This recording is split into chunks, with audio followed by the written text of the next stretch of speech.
സത്യമെന്നോ മിഥ്യയെന്നോ പലപ്പോഴും തിരിച്ചറിയാനാവാത്ത ഒരുപാട് കാര്യങ്ങൾ നമുക്ക് ചുറ്റുമുണ്ട്. അങ്ങനെയുള്ള ഒരു ഹോണ്ടഡ് റെയിൽവേ സ്റ്റേഷനിലേക്കാണ് ഇന്ന് നമ്മൾ പോകുന്നത്.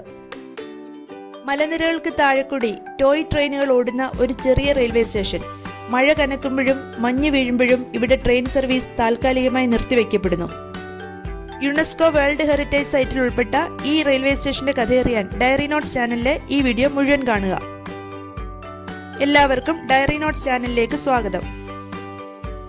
ഇത് ഹിമാചൽ പ്രദേശിലെ സോളൻ ജില്ലയിലെ ബഡോഗ് റെയിൽവേ സ്റ്റേഷൻ.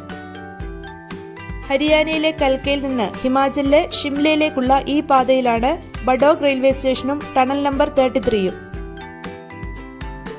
ഇതാണ് ഈ റൂട്ടിലെ ഏറ്റവും നീളം കൂടിയ ടണൽ. ഈ ടണലിനെയും ബഡോഗ് റെയിൽവേ സ്റ്റേഷനെയും ചുറ്റിപ്പറ്റിയാണ് ഞാൻ വീഡിയോയുടെ തുടക്കത്തിൽ പറഞ്ഞ പോലെയുള്ള കഥകൾ. 3752 അടി നീളമുള്ള ടണൽ നമ്പർ 33 നിർമ്മിച്ചത് കേണൽ ബഡോഗ് എന്ന ബ്രിട്ടീഷ് എഞ്ചിനീയർ ആയിരുന്നു.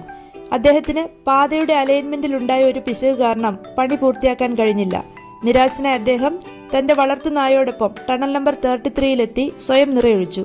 അദ്ദേഹത്തിന്റെ ആത്മാവ് ഇന്നും അവിടെ ചുറ്റിത്തിരിയുന്നുണ്ടെന്നാണ് ഒരു വിശ്വാസം. അതാണ് ഇവിടം ബഡോഗ് എന്ന പേരിൽ അറിയപ്പെടുന്നത്. പക്ഷേ ഇങ്ങനെ ഒരു സംഭവത്തെക്കുറിച്ച് അന്നത്തെ ന്യൂസ് പേപ്പറുകളിലോ എഞ്ചിനീയറിംഗ് ജേർണലുകളിലോ ഒന്നും പറയുന്നില്ല. 2007-ൽ യുനെസ്കോ ടീം അദ്ദേഹത്തിന്റെ ശവകുടീരം അന്വേഷിച്ചെങ്കിലും കണ്ടെത്താനായില്ല എന്നാണ് അറിയാൻ കഴിയുന്നത്. റെയിൽവേ സ്റ്റേഷന്റെ നിർമ്മാണത്തിന് മുന്നേ തന്നെ ഈ സ്ഥലം ബഡോഗ് എന്ന് തന്നെയാണ് അറിയപ്പെടുന്നതെന്നാണ് ചിലർ പറയുന്നത്. അപ്പോൾ നമ്മൾ കേൾക്കുന്ന കഥ സത്യമാണോ അല്ലയോ എന്നുള്ളത് ഒരു ചോദ്യചിഹ്നമായി ഇന്നും തുടരുന്നു.